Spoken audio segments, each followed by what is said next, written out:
everyone. It's another bright sunny day. I am re-recording the video I shot earlier this week, the other day, because it was so windy and I was trying to keep it kind of tempered on the microphone and I didn't do it very well, so I am redoing it and hopefully it will come out a little bit better. My name is Ray and I am your Sunday school teacher. This page is called My Sunday School Teacher, and I'm welcoming you to my Sunday school class. If you've been watching any of these recent videos, you'll know that we've been doing a tour around the old city of Jerusalem, looking at the gates that Nehemiah talks about in Nehemiah chapter 3. When he goes into town to rebuild the city walls, he does a little strategic survey and he's finding where everything is that needs to be replaced or repaired or rebuilt. And so this is gate number 5 that we're looking at. It's called the Dung Gate. And let me show you my trusty map here of where we're at. We're at the southern tip of the city. It is still a little breezy out here, but hopefully you can see this. We're at the southern tip of the city, and this is called the Dung Gate, and it has maintained that name throughout the centuries, throughout the millennia. It's the only gate that hasn't undergone name changes. So our focus verse today is Nehemiah 3:14, and says this: Malchijah, the son of Rechab, ruler of the district of Beth Hakkerem, repaired the Dung Gate. He rebuilt it, set its doors, its bolts, and its bars. Well, what's the historical significance of this gate? At the southern tip of the old city, this is the main entrance, main of the mainest, or mainest of the main, whichever way you want to say that. But it is named this because in its early days, it was because this was the gate that also led out to the Valley of Hinnom. You go one way, it's Valley of Hinnom. You go the other way, it's the Kidron Valley. The Valley of Hinnom, if you recall in the previous video, was the area where, when we talked about the Valley Gate, it was the area where people would bring their children, offer them as human sacrifices to the Canaanite god Moloch.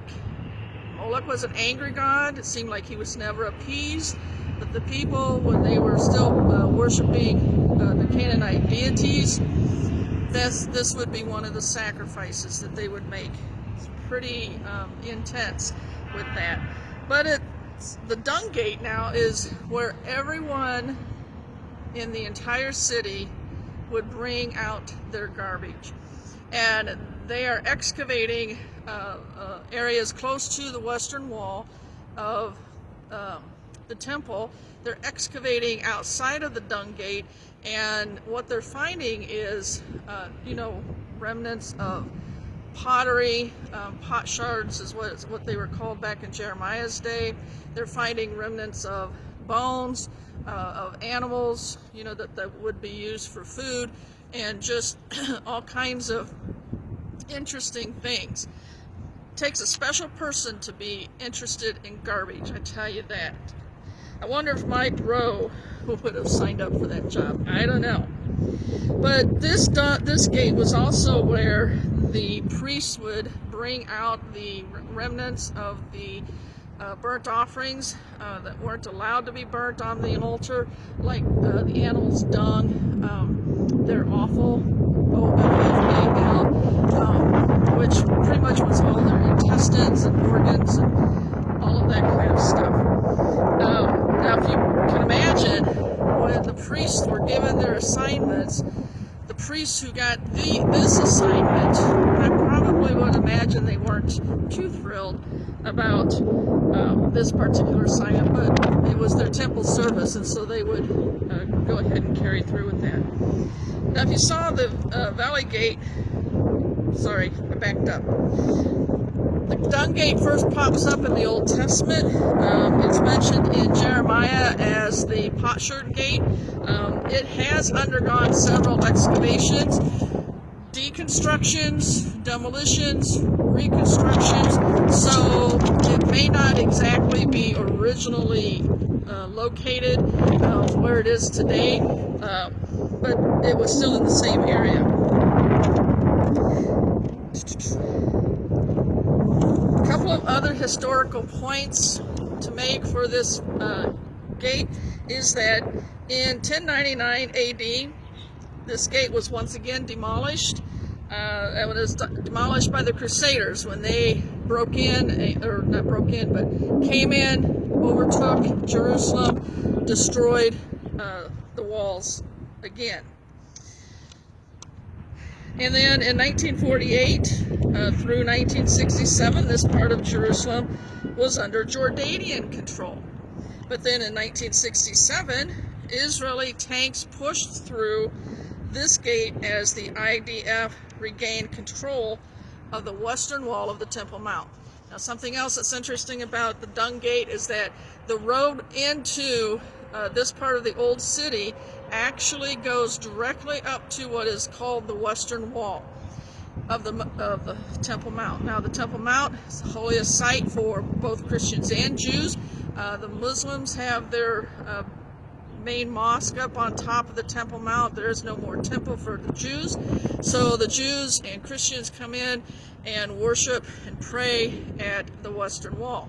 Well, archaeologists believe that if you go further, this road would lead right up to where the old temple stood and right near where the Holy of Holies was located. They haven't excavated all the way up that way yet because it is that the Temple Mount itself is still under Islamic control. But one day, I'm sure that will happen, as prophecy tells us. Go there today, you'll see it's very active. There's vendors all over the place. There are shopkeepers. It's a very active area. It's a time of celebration. It's a time of marketplace.